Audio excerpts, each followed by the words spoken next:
renovate an apartment in New York, don't do it. Well, just kidding. I'm doing it right now. You can do it, and it depends on who you talk to.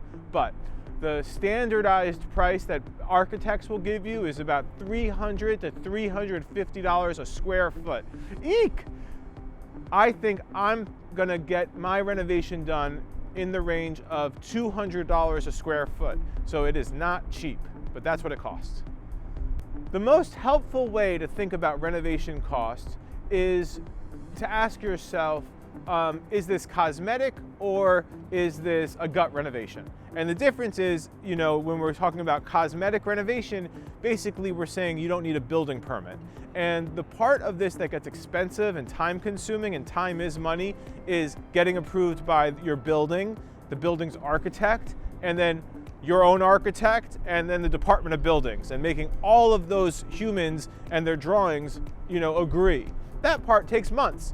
Then actually swinging the hammer or the mortar takes less time.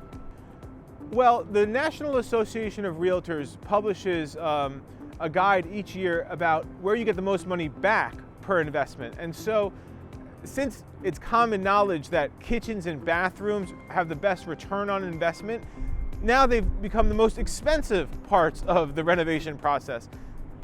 I don't know that they need to be the most expensive, but every little element of your bathroom or your kitchen can be sold to you at an exorbitantly high price. The cost that most people don't take into consideration enough is your architect and permits. Architects and permits can cost as much as 20% of the total job, budget scope. The average cost per square foot of a renovation is $250 to $350 per foot.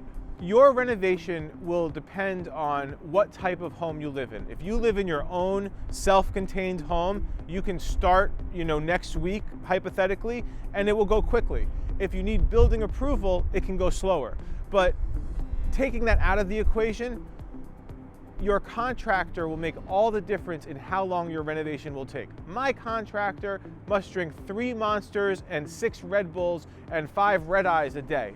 That guy is fast.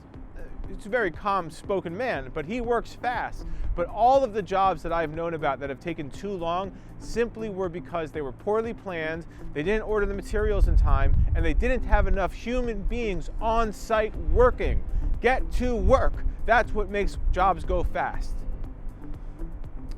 So a lot of people want to know the difference between renovating in Brooklyn or Manhattan. And I often tell people it's a lot cheaper in Ohio, and it is.